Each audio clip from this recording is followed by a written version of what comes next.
Waalaikumsalam. Bismillahirrahmanirrahim. Alhamdulillahirabbil alamin.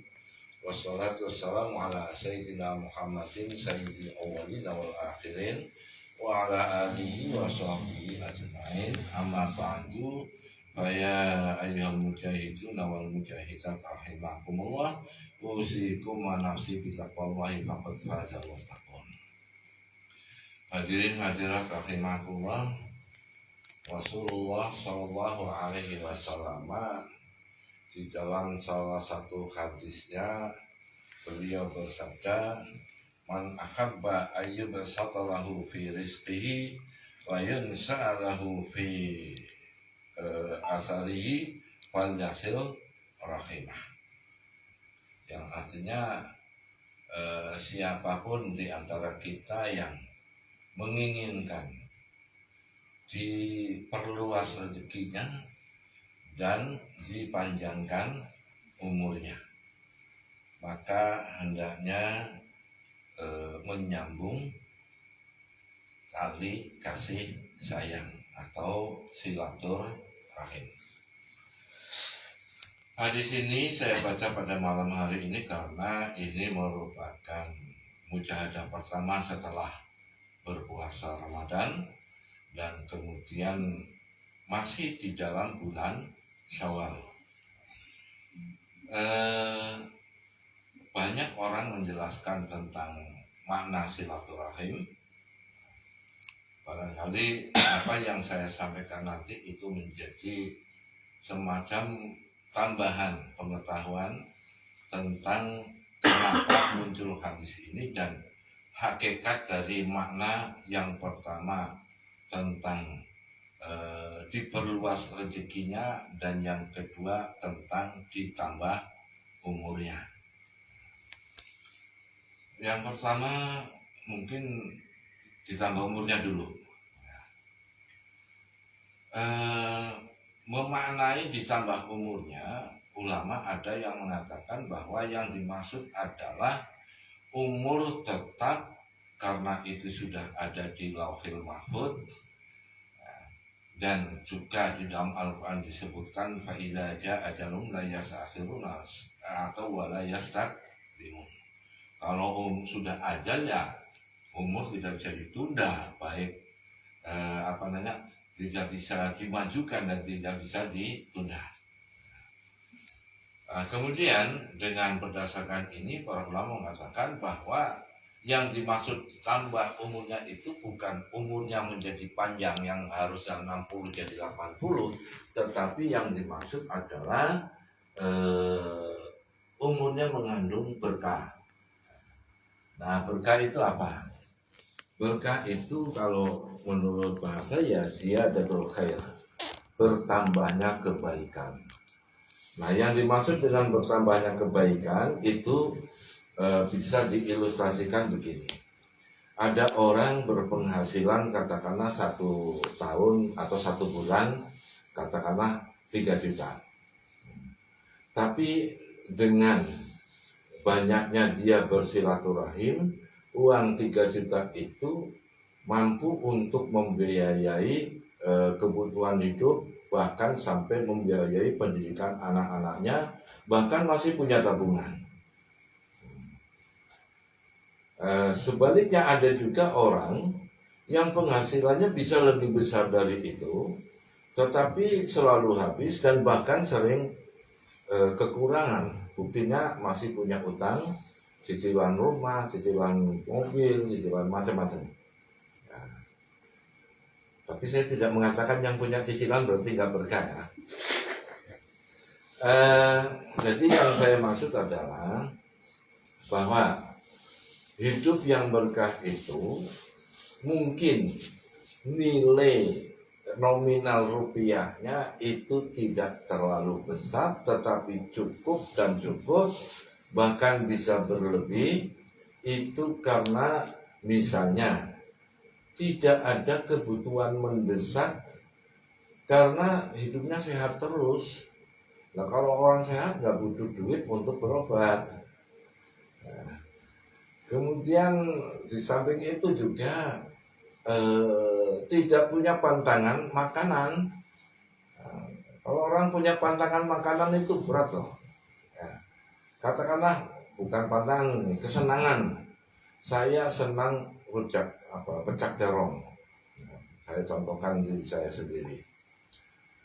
Kalau saya kemudian karena senangnya makan pecak terong, pas tidak musim terong kan harganya mahal. Jadi uangnya tidak cukup untuk beli terong karena terongnya lagi mahal. Ya, kalau pas panen memang murah, terong itu cuma berapa. Nah, ini sebagai contoh. Ya. Jadi kita itu makan bisa apa adanya sehingga uangnya jadi cukup. Bisa harus memenuhi kesenangannya sehingga uangnya menjadi tidak cukup. Atau yang punya pantangan, pas tinggal di daerah pantai, dia berpantang tidak mau makan ikan.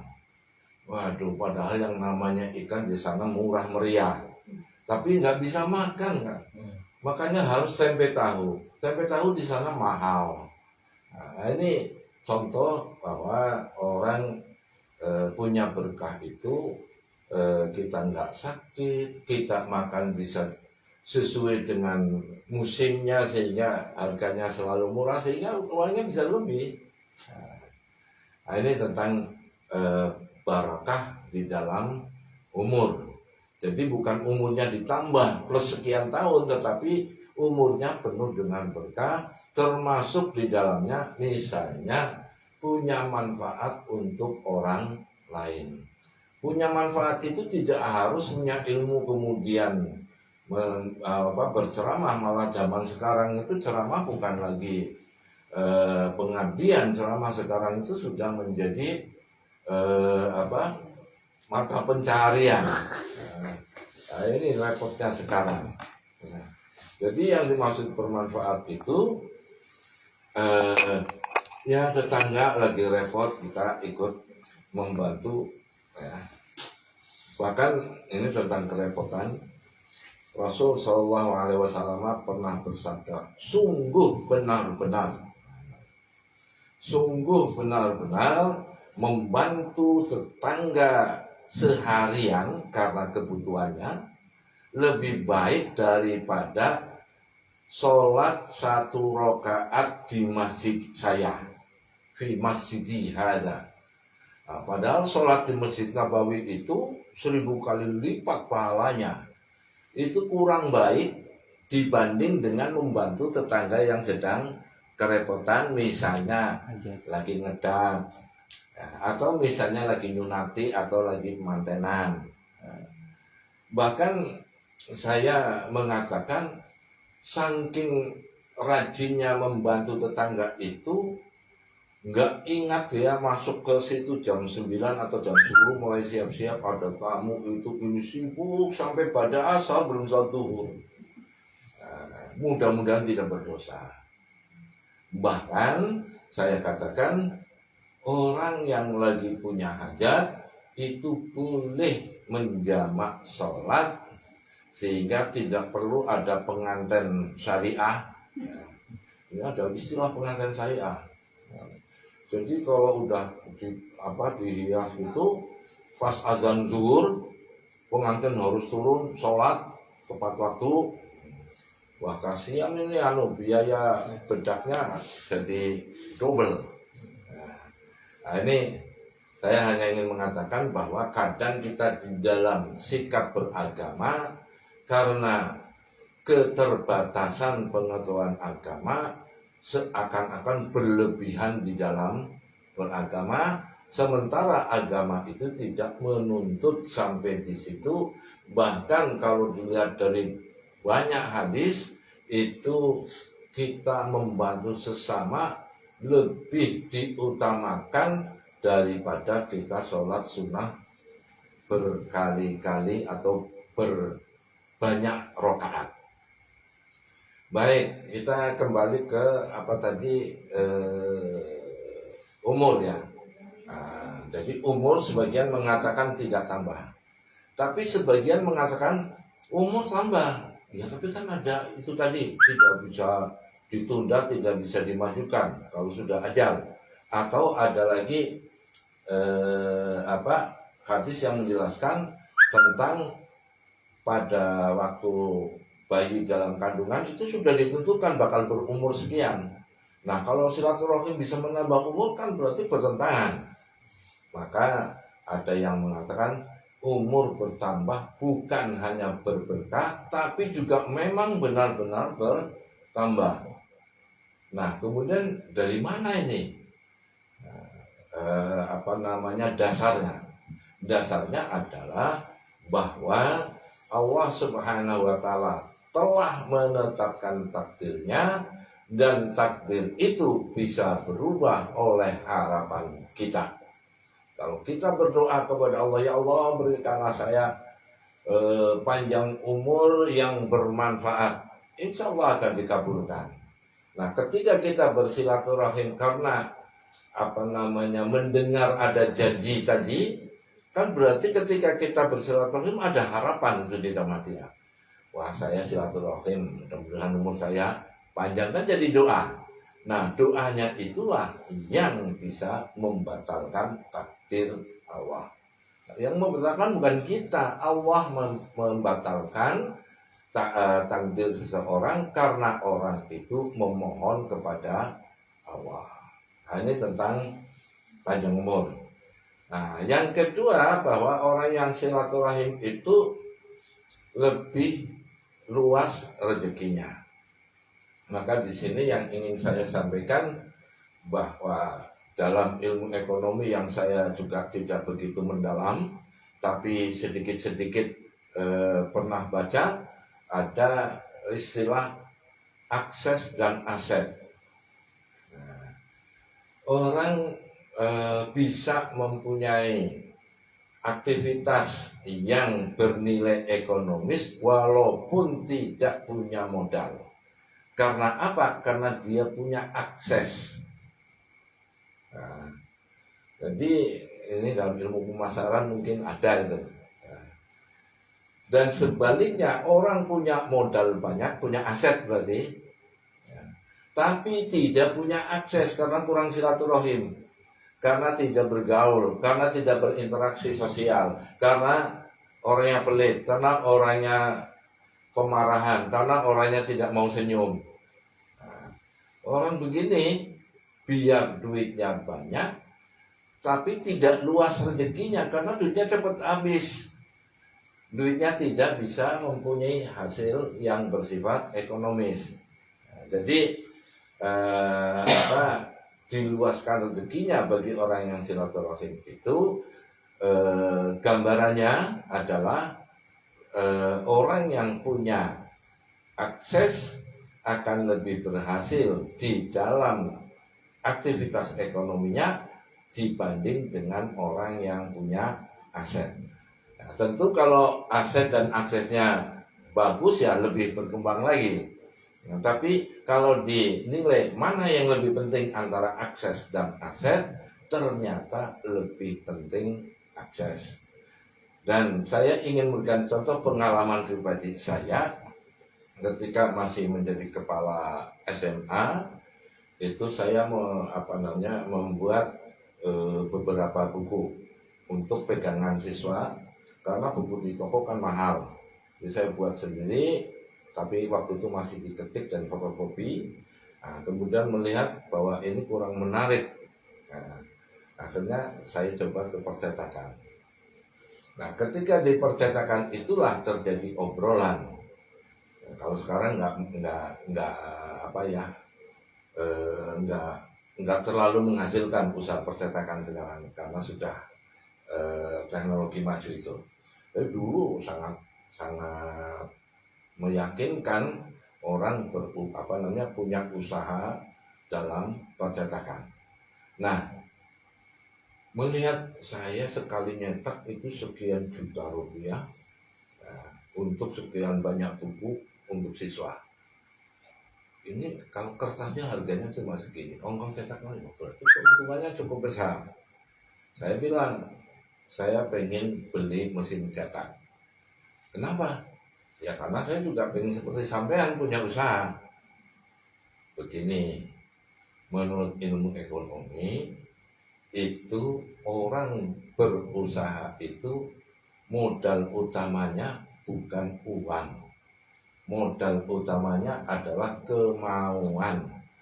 kemauan yang ditunjang dengan kemampuan. Mau tapi nggak mampu ya nggak jadi. Maksudnya gimana? Jadi kalau sampean pengen usaha percetakan, karena belum punya uang untuk beli mesin cetak yang harganya waktu itu masih tinggi, maka cari saja konsumen orang-orang yang mau nyetak, bawa ke sini, nanti sampean dapat fee. Ya itu sih untuk sampean, saya bilang gitu, sampean jadi laris. Tapi dia bilang, ya tapi sampean juga untung juga, dapat fee dari saya yang tidak kecil katanya. Berapa fee-nya? Yang jelas saya sebagai pengusaha percetakan keuntungannya kurang dari 50%. Sampean yang memasarkan bisa lebih dari 50%. Saya pikir-pikir ini yang mungkin sebagai contoh antara aset dan akses. Hadirin hadirat rahimakumullah, jadi itu yang ingin saya sampaikan pada malam hari ini tentang silaturahim. Mungkin sudah pernah dengar dari pihak lain, tapi kalau dengan istilah-istilah semacam ini mungkin Ustadz belum nyampe untuk biasanya silaturahim itu ya penjelasannya orang yang menyambung silaturahim masuk surga itu, kalau yang qati'ur rahmi haramallahu jasadahu dal jannah, itu yang sering disampaikan itu. Tapi malam ini kita bisa mengetahui bahwa apa yang dinyatakan oleh Nabi kita Muhammad SAW itu bukan janji akhirat, walaupun janji akhirat itu penting, tapi juga merupakan janji dunia. Dan ini cocok dengan doa kita, Rabbana atina fid dunya hasanah wa fil akhirati hasanah. Jadi bukan hanya akhiratnya saja yang bagus, dunianya juga bagus. Makanya saya juga sering berpesan kepada santri ataupun jamaah, berupayalah untuk mencari kekayaan yang sebesar-besarnya dan gunakanlah sewajarnya sesuai dengan kebutuhannya. Nah, kita menjadi orang yang miskin terus karena kurang keras di dalam bekerja, tapi banyak konsumsinya. Nah, padahal yang baik itu keras bekerja, tapi konsumsinya sesuai dengan kebutuhan. Yang banyak di antara kita bukan sesuai kebutuhan, tapi sesuai keinginan. Mudah-mudahan ini menjadi bekal kita dalam menjalani hidup di dunia ini, sehingga kita menjadi manusia yang diridhai oleh Allah Subhanahu wa taala dunyan wa ukhran. Amin ya rabbal alamin. Kurang lebihnya mohon maaf. Wallahul muwaffiq ila aqwamit thoriq. Wassalamualaikum warahmatullahi wabarakatuh.